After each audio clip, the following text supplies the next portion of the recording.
Estudante de biologia, muita alegria tê-lo na penúltima aula do curso.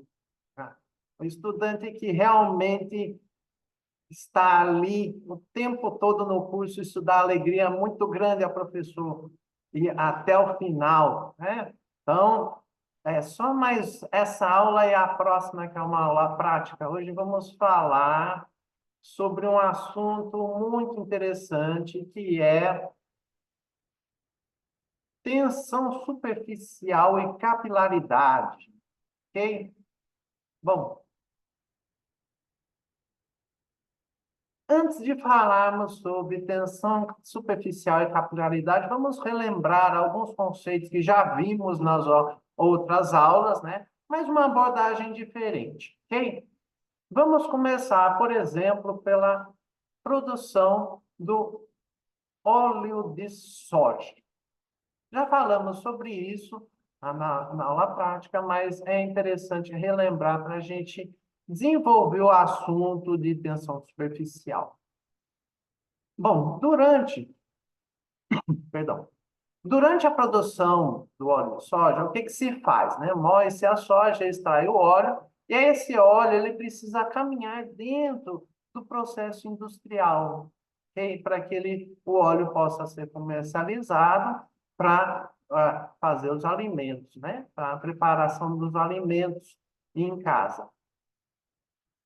E como que esse óleo vai caminhar dentro do processo industrial se ele é viscoso, se ele é ele impregna em qualquer superfície?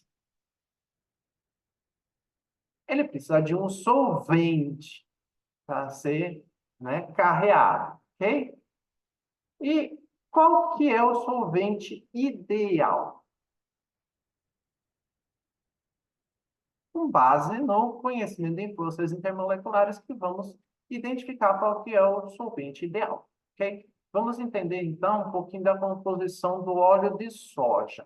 O óleo de soja, ele é formado por triglicérides e ácidos graxos. Ok? O que que são isso? Triglicérides são como o óleo, né, gorduras semelhantes à gordura. Na verdade, a diferença aí da gordura é que ela pode se solidificar à temperatura ambiente, ok? E elas são de origem animal. E os óleos, né, eles geralmente são líquidos à temperatura ambiente. E eles são formados também por ácidos graxos. O que que é um ácido graxo? É um composto orgânico que tem esse grupamento aqui, ok? Por ser ácido, ele pode liberar esse hidrogênio aqui, como qualquer ácido em água, né? E formando simplificadamente falando, o H+, ok?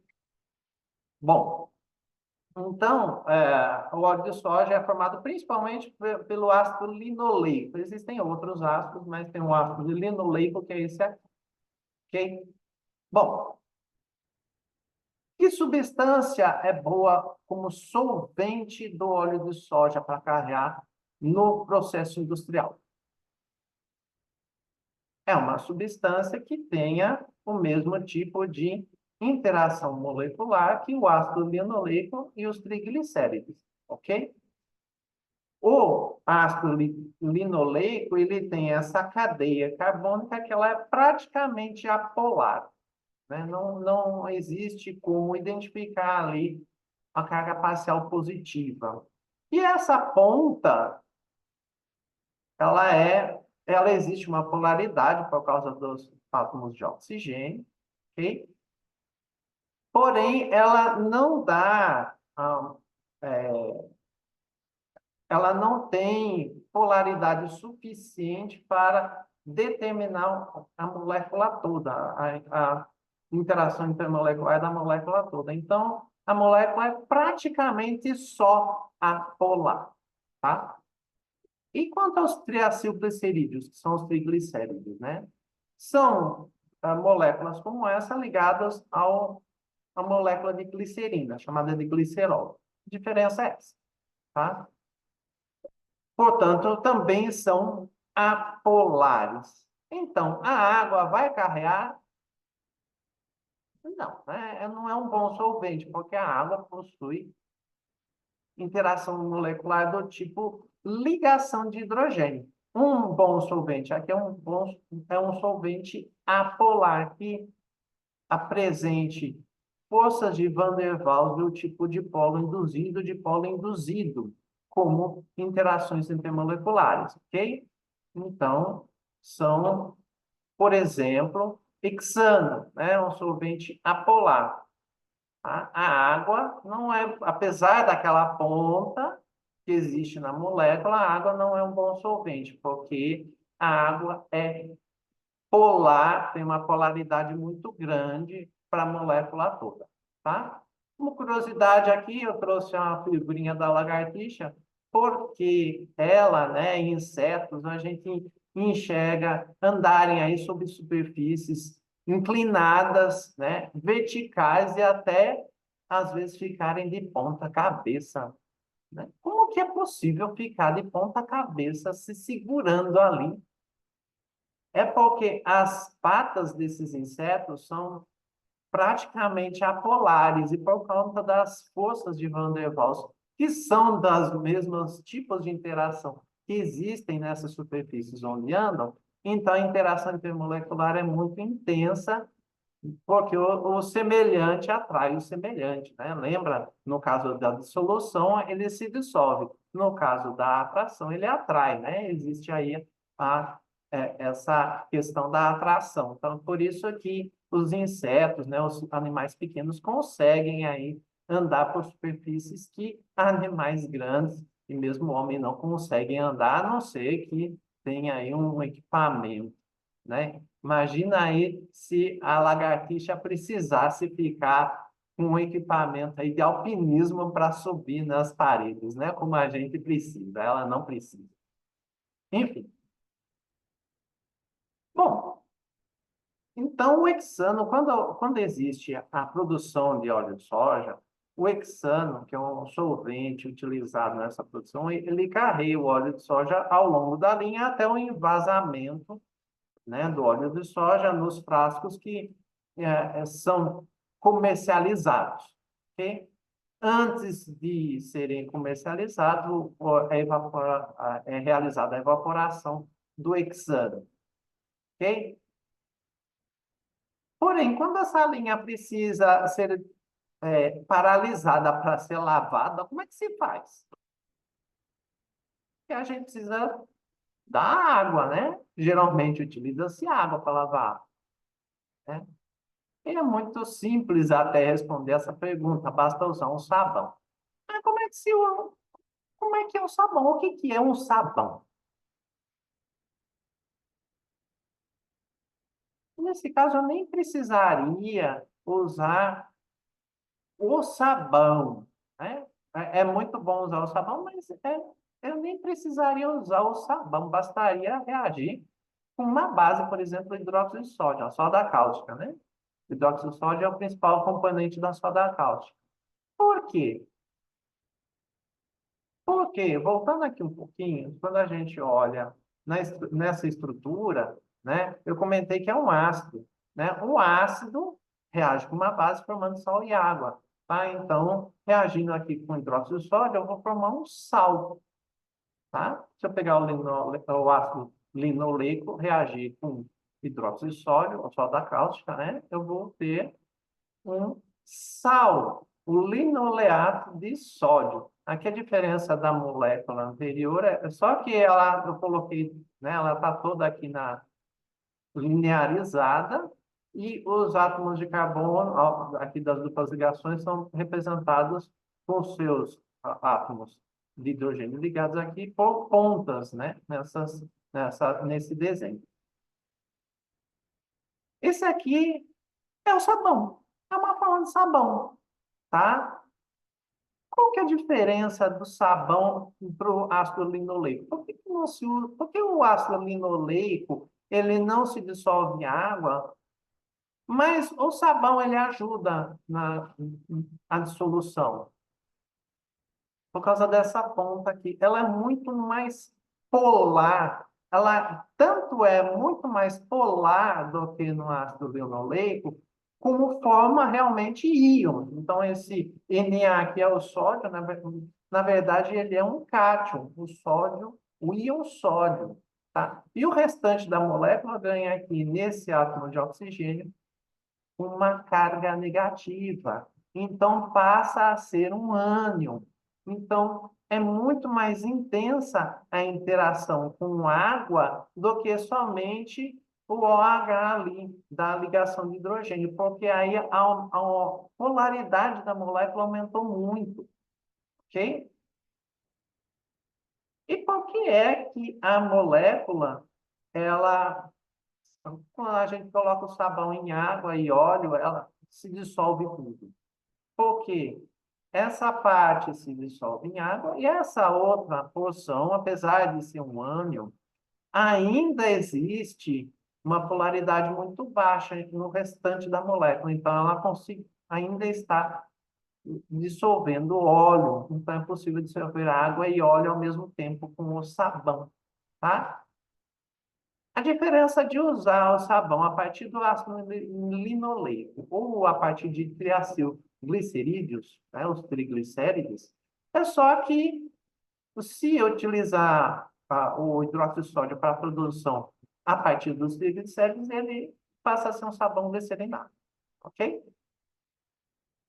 E é mais interessante até que realmente exista o sabão, né? O óleo de cozinha também, de casa, também ser transformado em sabão, porque quando o óleo cai, por exemplo, em um manancial, um corpo d'água, né, no mar, ele forma uma fina camada sobre a água, por ser menos denso, ele fica sobre a água e impede as trocas gasosas, impede o oxigênio do ar de se dissolver na água. Isso pode matar os organismos aquáticos, né? Os seres vivos aquáticos. Por isso, é interessante a produção de sabão em relação à prevenção da poluição. Logicamente que é importante também lembrar que o hidróxido de sódio ele é cáustico, né? Então, é preciso tomar cuidado aí na produção do sabão em relação aos perigos que a soda cáustica oferece. Ok? Uma curiosidade falando do sabão, né, de compostos como o sabão, eles são chamados de tensioativos, tá? Um outro tipo de tensioativo, uma outra curiosidade, um outro tipo de tensioativo é encontrado no organismo de qualquer ser vivo, que são os aminoácidos, que formam as proteínas. Por quê? Porque um aminoácido, o que é um aminoácido? É um ácido, lembra ali do ácido linoleico, tá? Que ele tem um H, o hidrogênio aqui, tá? E se reagir, ele vai formar um ânion, uma carga negativa aqui no átomo de oxigênio, é isso aqui, tá? Mesma coisa. Então, essa parte aqui é a parte do ácido, e aqui é a parte do amino. Quando tem nitrogênio, a gente fala amino. Então, é aminoácido, tá? E essa estrutura aminoácida, quando se liga a várias outras estruturas aminoácidas, forma uma proteína. E o que acontece? Ela tem a capacidade de formar dois íons na mesma molécula, um negativo e um positivo. E ainda ter a parte apolar. Então, o tensioativo é o sabão dentro dos seres vivos, né? É muito importante, por exemplo, para a respiração. Existem fosfolipídios, né? Ou seja, gorduras ligadas a íons fosfato presentes no pulmão que promovem aí as trocas gasosas de oxigênio, que é um gás apolar, com a água do sangue, que é uma molécula muito polar, né? E não só por conta disso também, ó, as proteínas permitem aí o metabolismo de moléculas polares como a água e gorduras apolares tranquilamente, porque se dissolvem, né? Dissolvem tanto as, a, se dissolvem tanto na água quanto nas gorduras. Haja vista quando se fala do colesterol, o HDL, o LDL, o que que é? São proteínas que carregam o colesterol. O HDL é uma proteína de alta densidade, né? O H em inglês de high, de alto, alta densidade. Então, ocupa muito pouco espaço e leva o colesterol para o fígado. E então, metaboliza o colesterol. Então, é interessante. Já o LDL é de baixa densidade, então ocupa um volume muito grande e leva para as células. Então, pode deixar o colesterol se acumular no sistema circulatório, por isso que não é interessante. Ok? Paulo, não existem só esses tensioativos, ok? Quando a gente fala em sabão, voltando a pensar no sabão. O sabão é o único produto de limpeza que existe, né? Porque, na verdade, como ele carrega tanto moléculas polares como apolares, ele pode atuar como produto de limpeza. É só ele que existe como produto de limpeza? Não, né? Existem os detergentes. Os detergentes, eles são moléculas que, ao invés de possuírem a ponta de um ácido graxo, possuem a ponta de um sulfato, tá? Um íon sulfato. Também são moléculas iônicas, tá? Embora tenha aqui a parte apolar. Então, como o dodecil sulfato de sódio, o famoso lauril éter sulfato de sódio, tá? Lauril essa parte, éter porque aparecem esses átomos de oxigênio, sulfato que é essa porção, né? Essa porção iônica aqui, aniônica, e de sódio, que é o cátion sódio. Tá? Interessante saber que no Brasil os detergentes eles devem ser biodegradáveis, tá? Esses dois são biodegradáveis. Não seria biodegradável se tivesse átomo de carbono aqui nessas pontas, né? Ligados nessas pontas. Ou seja, que formam ramificações, não forma só uma linha de átomo de carbono, uma cadeia somente. Eles, né, têm umas ramificações. E aí esses não podem ser comercializados por legislação, ok? Eles não são biodegradáveis. Ao passo que esses aqui, eles não oferecem um risco tamanho ao meio ambiente. Eles são biodegradáveis. Outro tensioativo, ou, né, outra substância utilizada para a limpeza são sais de amônio quaternário. Apesar desse nome louco aí, é muito fácil identificar. São aqueles produtos chamados de limpeza pesada, né? Todo produto limpeza pesada, se você procurar lá, na composição está escrito sal de amônio quaternário. É isso aqui, tá? Então, nada mais né, que tem esse nome louco, mas nada mais é do que isso. E alguns sais de amônio quaternário, inclusive, são conservantes, eles podem matar micro-organismos, como é o cloreto de benzalcônio, tá? Por que é o sal de amônio quaternário? Amônio, porque o hidróxido de amônio é NH4OH. O amônio, o íon amônio é NH4+, então é o nitrogênio ligado a quatro grupamentos, tá? No caso do amônio, quatro grupamentos que são quatro átomos de hidrogênio. No caso do sal de amônio quaternário porque são quatro ligações, e é um sal porque a gente tem as substituições de átomos de hidrogênio por grupamentos orgânicos, né, ligações com átomos de carbono, e aí ele forma um íon positivo, ele forma um cátion, tem a parte apolar e tem o ânion também. Então, também é iônico, então também se dissolve em água facilmente e se dissolve em compostos orgânicos. né? Apolares. Ok?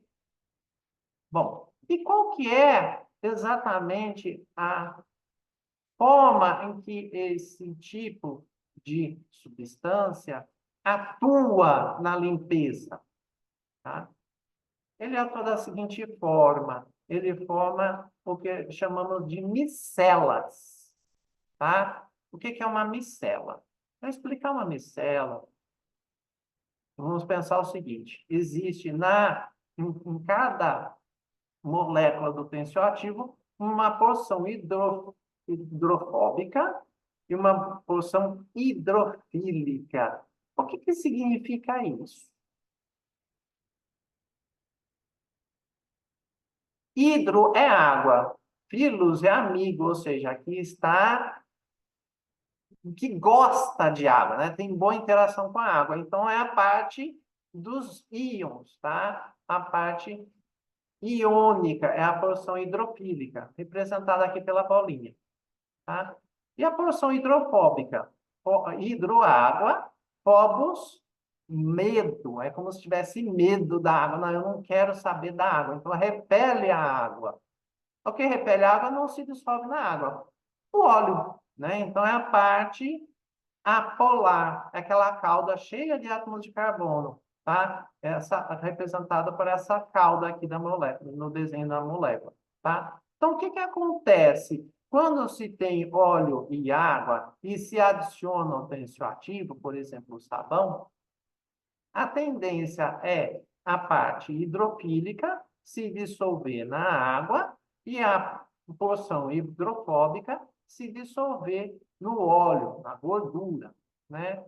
Mas, se existir uma quantidade muito grande de água, o que acontece? Essa porção hidrofóbica, ela vai enclausurar aqui a molécula de óleo, né? E muitas moléculas do sabão ou do tensioativo, né? Ou se outro tensioativa vão então interagir com essa molécula no centro da estrutura e as partes hidrofílicas vão interagir com a água à volta. Essa é uma micela, tá? Uma micela com a parte apolar no centro. Eu posso ter uma micela invertida com a parte polar no centro. Tá? Geralmente, a gente tem aqui a micela com a parte apolar no centro. E por que que esse nome tensioativo? O que a gente chama de tensioativo? A ideia de tensioativo é o seguinte: quando a gente tem um copo de água pura e enche o máximo possível e forma essa borda, né? A borda de água ultrapassa a borda do copo, não é assim? Né? A borda de água, essa borda de água, ela ultrapassa porque existe a interação muito forte entre as moléculas de água, tão intensa que ela é capaz de extrapolar o volume do copo. Ao passo que, se eu colocar um sabão aqui, o sabão ele vai interagir com a água. Lembra ali das propriedades coligativas, que a gente tem o atrapalhamento do ponto de ebulição, do ponto de fusão. Então, assim, o tensioativo ele vai também atrapalhar a propriedade da água de formar essa borda. Tá? Então, aí não vai existir a borda. Inclusive, vai proporcionar uma nova propriedade, que as crianças adoram testar, adoram explorar, que é a tal da bolha de sabão, né? Só que a bolha de sabão, quando existe, né, em grande quantidade aí nos rios, por exemplo, o rio Tietê, a gente pode ter uma poluição, um problema sério de poluição. E por que que a bolha de sabão se dissolve quando existe um tensioativo? Porque a bolha é formada por ar atmosférico. E o ar é formado principalmente por gás nitrogênio e gás oxigênio, dois gases extremamente apolares. Por serem extremamente apolares, eles vão dissolver eles vão se dissolver na parte apolar do detergente. E como a parte polar do detergente, né, do tensioativo, né?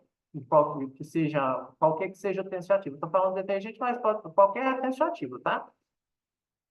E a parte polar se dissolve em água. Então, é possível ter água, detergente e o ar numa estrutura só, que é a bolha, né? Da mesma forma que no óleo, a quantidade muito grande de bolhas na superfície vai atrapalhar a dissolução dos gases na água, tá? E vai atrapalhar, inclusive, essa forma da água, né? Ela vai escorrer mais fácil, vai mais livremente, mas ela vai quebrar essa estrutura. Essa estrutura, ela é formada pelo que chamamos de tensão superficial, tá? Então, essa ligação das moléculas de água, por conta da ligação de hidrogênio, né? A ligação intermolecular, deixa bem claro, tá? Não há mudança da molécula de água, não é uma ligação covalente nem única. Uma ligação intermolecular permite com que a água forme essa borda, inclusive aí até dá para ver nas Olimpíadas, né? Essa película de água sobre o corpo dos nadadores. Exatamente porque essas interações são muito fortes, a ponto de a água ficar apaulada, poder formar gotas e, inclusive, permitir com que insetos caminhem sobre a água, né? É possível colocar agulhas sobre a água, desde que deitada, né? Clips, quaisquer objetos pequenos, porque essa estrutura que é formada devido à interação intermolecular da água, chamada ligação de hidrogênio, permite com que ela não seja furada facilmente, rompida facilmente, tá? Então, por isso que existe o empuxo, né? Por isso que é possível colocar um barco sobre a água e navegar, né? Por causa dessa interação das moléculas de água, é muito intensa, ok? Inclusive, a gente até já viu nesse curso bem no início, tá? Por um fenômeno um nome um pouquinho diferente. Capilaridade. O que é capilaridade? Vamos pensar o seguinte: capilar vem de quê? Capilar remete a cabelo, tá? Então, o fenômeno de capilaridade, ele recebeu esse nome porque ocorre em tubos que são finos, como um fio de cabelo, tá? Então, tubos de vidro têm a propriedade da capilaridade. Não é algo que é muito simples de identificar a capilaridade é quando deixamos, por exemplo, uma roupa ou um papel, ou uma borda, né, dele em contato com a água. Essa água, né, a água ela tende a escorrer pelo papel ou pelo tecido todo. Inclusive, quando se vai lavar a roupa, é até ruim que essa água leve também a tinta, o pigmento de uma roupa para outra. Por isso que é importante separar a roupa de cor, né? Por conta do efeito de capilaridade. Não é preciso de muita coisa para que ocorra. Por quê? Porque existe a interação muito intensa da água com o meio onde ocorre a capilaridade. Acontece muito aqui no Nordeste. Quando chove, a gente olha na parede, o que existe na parede? Um lugar que não tem aquela manta, né, impermeabilizante, o sal é carreado para a parede. Então, o que carrega o sal? O sal caminha sozinho? Não. É a água lá do subsolo, que tem muita afinidade com o concreto da parede e percola, né, contra a gravidade, tá? Na direção superior. Com isso, como a gente tem o solo muito salino, ela carrega os sais, e os sais se depositam no concreto, tá? Isso é muito fácil de ver em canudos ou tubos de vidro capilares, tá? Então, a gente viu no começo do curso que a água, ela forma essa borda porque a interação dela com o vidro é muito intensa, né? E aí, então, como ela é muito intensa, a tendência é a água subir pelo vidro, né? Por isso que forma essa borda, né? E a gente faz a leitura aqui embaixo. No tubo capilar, nem dá tempo de formar essa borda. Ela sobe mesmo dessa forma, tá? Ela sobe, exatamente porque a interação é muito intensa com o vidro. E aí, como existe pouco espaço para que exista água livre, toda a água sobe, ok?